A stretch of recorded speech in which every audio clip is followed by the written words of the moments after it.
이 새벽 우리에게 주신 하나님 말씀은 사도행전 22장 30절에서 23장 11절까지의 말씀입니다. 22장 30절에서 23장 11절까지입니다. 우리 하나님의 말씀을 다 함께 받들어 읽겠습니다. 이튿날 천부장은 유대인들이 무슨 일로 그를 고발하는지 진상을 알고자 하여 그 결박을 풀고 명하여 제사장들과 온 공회를 모으고 바울을 데리고 내려가서 그들 앞에 세우니라. 바울이 공회를 주목하여 이르되, 여러분 형제들아, 오늘까지 나는 범사의 양심을 따라 하나님을 섬겼노라 하거늘 대제사장 아나니아가 바울 곁에 서 있는 사람에게 그 입을 치라 명하니, 바울이 이르되, 회칠한 담이여, 하나님이 너를 치시리로다. 내가 나를 율법대로 심판한다고 앉아서 율법을 어기고 나를 치라 하느냐 하니, 곁에 선 사람들이 말하되, 하나님의 대제사장을 내가 욕하느냐. 바울이 이르되, 형제들아, 나는 그가 대제사장인 줄 알지 못하였노라. 기록하였으되 너의 백성의 관리를 비방하지 말라 하였느니라 하더라. 바울이 그중 일부는 사두개인이요 다른 일부는 바리새인인 줄 알고 공회에서 외쳐 이르되, 여러분 형제들아, 나는 바리새인이요 또 바리새인의 아들이라. 죽은 자의 소망 곧 부활로 말미암아 내가 신문을 받노라. 그 말을 한즉 바리새인과 사두개인 사이에 다툼이 생겨 무리가 나누어지고, 이는 사두개인은 부활도 없고 천사도 없고 영도 없다 하고 바리새인은 다 있다 함이라. 그게 떠들새 바리새인 편에서 몇 서기관이 일어나 다투어 이르되, 우리가 이 사람을 보니 악한 것이 없도다. 혹 영이나 혹 천사가 그에게 말하였으면 어찌하겠느냐 하여 큰 분쟁이 생기니, 천부장은 바울이 그들에게 찢겨질까 하여 군인을 명하여 내려가 우리 가운데서 빼앗아 가지고 영내로 들어가라 하니라. 그날 밤에 주께서 바울 곁에 서서 이르시되, 담대하라. 내가 예루살렘에서 나의 일을 증언한 것 같이 로마에서도 증언하여야 하리라 하시니라. 아멘. 우리가 복음을 증거하는 이유는 단지 사람의 구원의 문제만 해결하려고 하는 것이 아닙니다. 그래서 말이 이상하긴 한데, 이런 관점을 사람의 영혼만 구원하면 된다라고 하는 것을 십자가의 복음이라고 말합니다. 말이 이상하죠. 십자가의 복음이면 모든 것이 다 있을 텐데 그렇게 구분해서 말하더라고요. 또 다른 관점은 하나님 나라의 관점, 하나님 나라의 복음이라고 합니다. 말이 이상하잖아요. 이게 마치 그 교회가 나뉠 때 예수교하고 기독교랑 나눈 거와 비슷한 것 같아요. 참 희한한 것 같아요. 이 하나님 나라의 복음은 세상을 그러니까 예수님 믿는 사람들과 교회가 세상을 하나님 나라에 가깝게 변화시키는 일을 하나님 나라의 복음이다, 이렇게 이야기합니다. 교회가 묘하게 이 분리되지 않는 일을 분리하려고 하는 거죠. 이 영혼 구원하는 일과 세상을 변화시키는 일이 어떻게 분리가 되겠습니까? 아마 약간 어디에 집중하느냐에 따라 집중하느냐하고 관련이 있는 것 같습니다. 우리가 예수님 믿고 하나님의 권능으로 살기를 다 바라는데 어떻게 분리가 되겠습니까? 사실은 그래서 왜 그럴까 생각해 보면, 이 한국 교회 안에 아주 비극적인, 그렇게 된데 아주 비극적인 이유가 있지 않나 생각이 됩니다. 한국 교회는 부흥을 이룬 시기가 일제강점기였습니다. 복음이 들어와 세상을 변화시켰고 여성과 노예 해방을 부르짖었고, 결국 그렇게 세상을 하나님 나라로 만들어 가야 된다. 그러면 그 억압받는 현장, 일본 제국주의에 억압받는 그 식민지가 되어버린 한국을 독립시키는 것, 이것이 교회가 복음을 받아들이고 하나님 나라를 만드는 방법이었던 것 같습니다. 그래서 교회마다 대부분의 역사가 있는 교회들은 다들 독립운동한 곳이에요. 그래서 당시 세상이 교회를 싫어했고 목사님들의 메시지를 검열했습니다. 그러니까 살아남으려면 그런 얘기를 하면 안 되는 거였던 거예요, 교회가. 그런 비슷한 일이 군사 독재 시절에도 있었죠. 큰 교회 목사님들의 메시지를 감독하는 안기부 직원이 따로 있었습니다. 그래서 안기부 직원들이 제가 듣기로는 이만한 수첩이 있었어요. 그 막 설교 다 메시지 해가지고 열심히 받아 적어서 안기부 직원들이 교회 제일 열심히 다녔어요. 당시에 하나님 나라 복음을 외쳤다면 성도들이 민주화 운동을 하겠죠. 그래서 교회에서 그 군사 독재 혹시나 뭐라고 하는가 이런 거 확인하고 그런 메시지 못하게 한 거죠. 그러니까 하나님 나라의 복음, 하나님 나라에 대해서 온 세상을 하나님 나라로 변화시켜야 된다라고 하는 그 하나님 나라의 관점이 사실 교회에서 좀 약했습니다. 그런 이야기 하기만 하면 그냥 벌떼같이 달라들어서 뭐 이단이다 공격하고 그런 때가 있었습니다. 그리고 반대로 나라가 그거 못하게 하려고 십자가의 복음만을 외치는 분들이나 단체나 교회는 적극적으로 지지해줬어요. 공짜로 땅을 주기도 하고 건물 세울 수 있게 특혜를 주기도 하고. 이건 실제 있었던 일이에요. 그런데 이 둘이 조화를 이루지 못하면 문제가 발생합니다. 십자가 복음 없이 하나님 나라 운동을 하던 사람들은 나중에 복음을 잃어버리고 교회를 떠났습니다. 저는 그래 조금 더 사실 강조점이 있다면 저도 보수적인 관점에서 십자가 복음을 조금 더 확인하는 쪽으로 쪽인 것 같습니다. 그렇다고 하나님 나라 복음을 포기하는 게 아니에요. 이 십자가 복음이 분명하지 않은데 하나님 나라 운동을 하겠다라고 하면 그 사람들 현장에 들어가서 변질됩니다. 왜냐하면 현실은 훨씬 더 냉혹하고 정말 여기 하나님 계신가 눈물 흘릴 수밖에 없는 그런 일들이 너무나 많기 때문에 그렇죠. 그때 예수 그리스도의 십자가의 복음이 분명하지 않으면 흔들리고 자기 마음 뺏기고 하나님 어디 계시냐고 하나님 원망하고 그렇게 돼버립니다. 성경도 그렇게 가르쳐요. 십자가의 복음이 제대로 확인된 교회들, 그 교회들이 충만하게 퍼져가는 것이 하나님 나라를 세워가는 것이 성경적인 관점입니다. 그래서 교회를 뛰어넘어서 하나님 나라를 만들겠다? 이것은 없는 말이에요. 성도들도 내가 신앙이 좋아서 그 성경에서 가르쳐주는 여러 가지 윤리적인 일들을 교회를 뛰어넘고 세상에 바로 적용하는 일은 굉장히 큰 오류에 빠진 겁니다. 교회가 그 일을 하도록 하셨지 개인이 그 일을 하도록 하신 것이 아니기 때문에 그렇습니다. 물론 개인적으로도 굉장히 윤리적이어야 되죠.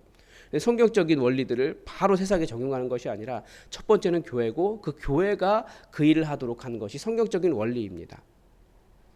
이런 복음의 관점에 대해서 말씀을 먼저 드리는 이유는 이 세상을 하나님 나라로 변화시키겠다는 분들이 세상에 들어갔습니다. 주로 어디겠습니까? 거기는 죄악의 현장이에요. 힘든 곳이에요. 세상에 너무 깊숙이 들어가 그들과 함께 지내면서 그들의 삶의 방식으로 그대로 젖어 들어가 버린 겁니다. 예를 들면 술 먹는 사람들 구원하겠다고 들어갔다가 더 알코올 중독이 된다거나, 저도 그렇게 이야기하잖아요. 술 먹는 게 뭐가 문제냐. 술 먹는 게 문제 맞습니다. 문제가 없다라고 말하는 게 아니에요. 얼마나 많은 여성분들이 술 먹고 알코올 중독되어서 그 알코올 중독 병원 앞에 있는지 그 비참한 현장을 보면 절대 술을 권할 수 없습니다.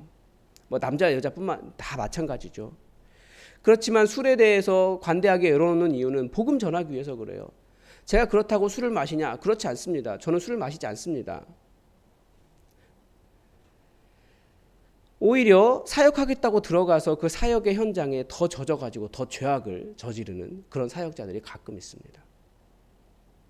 창녀촌 사역에 들어갔다가 성적인 문제를 일으키고, 예수님께서 세리와 죄인들의 친구가 되셨다고 해서 예수님께서 그들의 죄악을 그대로 두시고 여전히 그런 삶을 살아가는 것을 인정했다고 보기 어렵습니다. 절대 그렇지 않으십니다.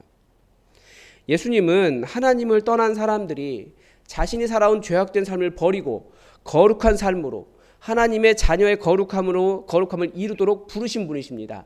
단지 그들이 하나님을 모르기 때문에 그들 가운데 들어가신 거예요.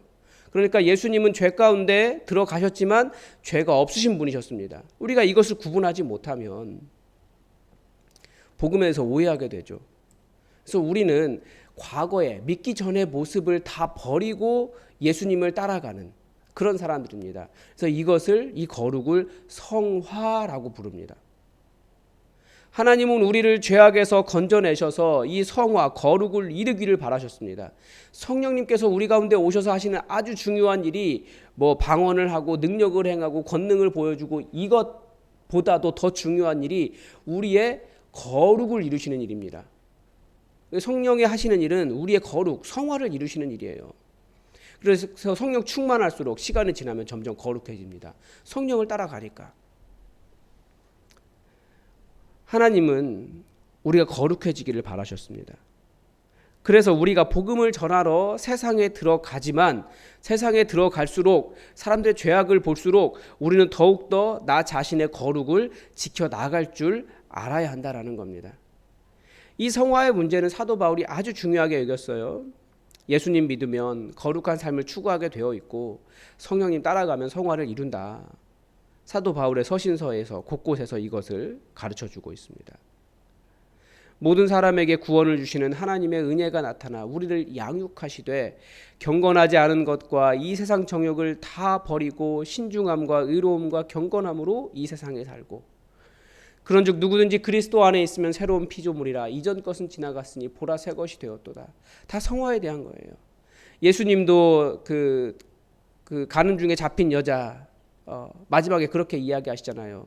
나도 너를 정죄하지 아니하노니 가서 다시는 죄를 범하지 말아라. 예수님은 죄악의 현장 속에 들어가셨지만 예수님은 죄를 지으신 분이 아니시라는 거예요. 사도 바울이 공회에서 이제 오늘까지 자기가 오늘까지 범사의 양심을 따라 하나님을 섬겼다라고 말하니까 대제사장 아나니아가 바울 곁에 서 있는 사람에게 그 입을 치라라고 명령을 했어요. 그러자 바울도 반박합니다. 회칠한 무덤이여, 회칠한 담이여, 하나님이 너를 치시리라. 내가 나를 율법대로 심판한다고 앉아서 율법을 어기고 나를 치라 하느냐. 아주 통렬하게 비판합니다. 거룩해 보이지만 말씀이 아니라 자기 감정에 따라 행동하는 모순을 비판하고 있는 겁니다.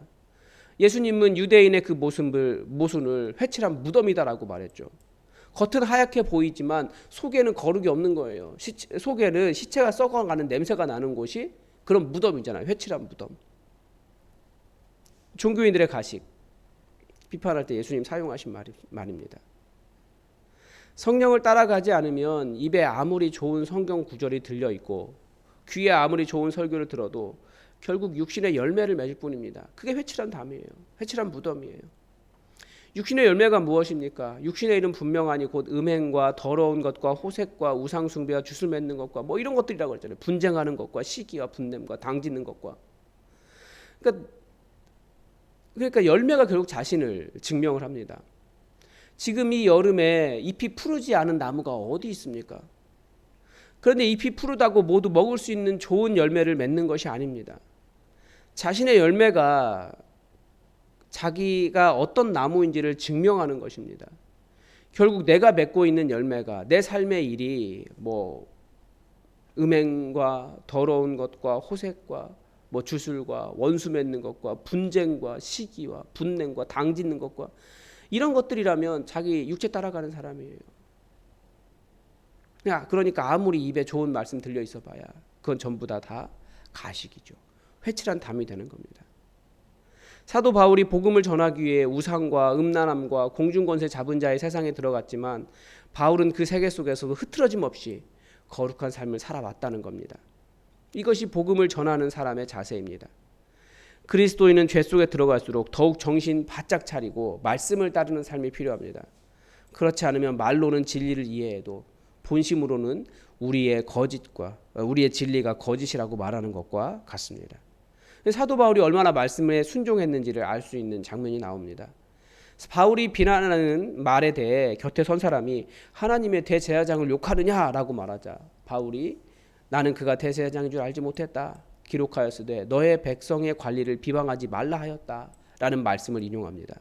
그러니까 비록 불법적인 대제사장이었어도 사도 바울은 말씀에 따라 순종하는 모습을 보였습니다. 비방하지 않고 순종했다라는 거죠. 우리가 말씀대로 산다고 하지만 대부분 말씀보다는 다른 것을 따라 사는 것 같습니다. 저는 그걸 승질이라고 이야기합니다. 성경은 그것을 육체라고 이야기합니다. 우리는 성령을 따라 사는 사람들입니다. 말씀에서 가르쳐주면 알겠습니다. 아멘. 순종하며 말씀을 따라가고 그래서 성령의 열매를 맺는 여러분의 삶이 되시기 바랍니다. 오늘도 하나님의 뜻이 우리에게 이루어지기를 주기도문으로 기도하겠습니다. 하늘에 계신 우리 아버지, 아버지의 이름을 거룩하게 하시며 아버지의 나라가 오게 하시며 아버지의 뜻이 하늘에서와 같이 땅에서도 이루어지게 하소서. 오늘 우리에게 일용할 양식을 주시고 우리가 우리에게 잘못한 사람을 용서하여 준 것 같이 우리 죄를 용서하여 주시고 우리를 시험에 빠지지 않게 하시고 악에서 구하소서. 나라와 권능과 영광이 영원히 아버지의 것입니다. 아멘. 여러분 오늘은 우리 목자들을 위해서 여러분 기도를 부탁을 드립니다. 우리 목자들이 성령 충만하여 목장을 교회로 잘 세워갈 수 있도록 여러분 기도해 주시고 섬기는 영광, 섬기는 특권 그것을 제대로 맛보고 경험하는 우리 목자들 될 수 있도록 여러분 기도해 주시기 바랍니다. 기도 후원이 있어야 목자로 섬길 수 있습니다. 그리고 계속해서 여름 성경학교 일을 위해서 교역자들과 우리 선생님들과 참석하는 자녀들을 위해서 기도를 부탁을 드립니다. 우리 다 함께 기도하겠습니다.